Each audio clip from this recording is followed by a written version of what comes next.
Atos capítulo 25. Tendo, pois, Festo entrado na província, depois de 3 dias, subiu de Cesareia a Jerusalém.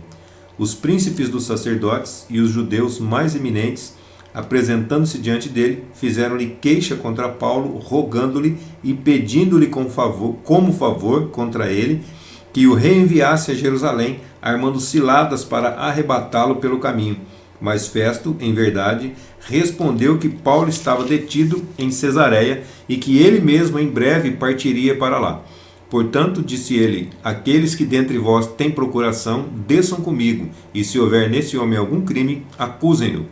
E tendo-se demorado entre eles não mais de 8 ou 10 dias, desceu a Cesareia.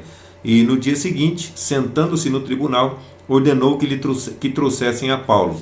E, comparecendo ele, os judeus que tinham descido de Jerusalém puseram-se ao seu redor, alegando contra ele muitas e graves acusações que não podiam provar.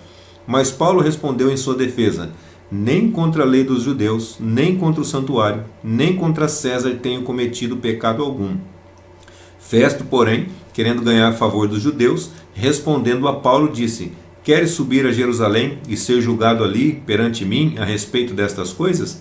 Paulo lhe disse: diante do tribunal de César estou, onde convém que eu seja julgado. Nenhum mal fiz contra os judeus, como tu também o sabes melhor do que ninguém.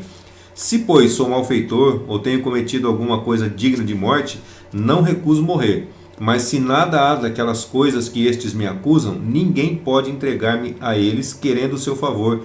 Apelo para César. Então Festo, depois de ter consultado o conselho, respondeu: apelaste para César irás. Passados alguns dias, o rei Agripa e Berenice chegaram a Cesareia em visita de saudação a Festo.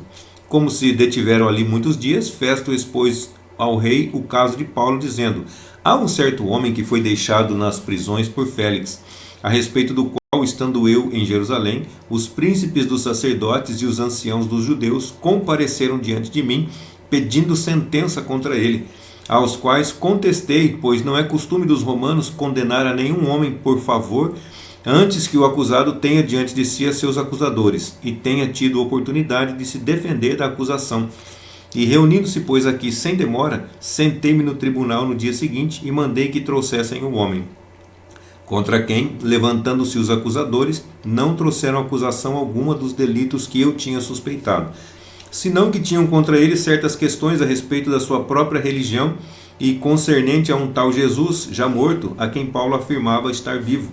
E estando eu perplexo a respeito da investigação de tais coisas, perguntei se não queria ir a Jerusalém e ser julgado ali sobre estas coisas. Mas, fazendo Paulo apelação para que fosse reservado ao juízo do imperador, mandei que fosse guardado até que o enviasse a César. Então Agripa disse a Festo: eu bem quisera ouvir esse homem. Então disse-lhe: amanhã o ouvirás.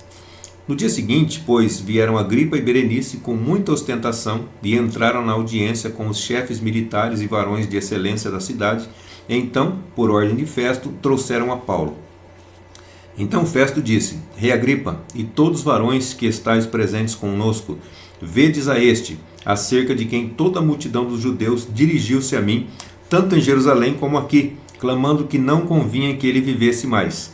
Eu, porém, achei que ele não tinha praticado nada digno de morte, mas, havendo ele mesmo apelado ao imperador, determinei enviar-lhe, a respeito do qual não tenho nenhuma coisa certa a escrever a meu senhor. Por isso o tenho apresentado diante de vós, maiormente diante de ti, ó rei Agripa, para que, depois de feita a investigação, tenha alguma coisa que escrever.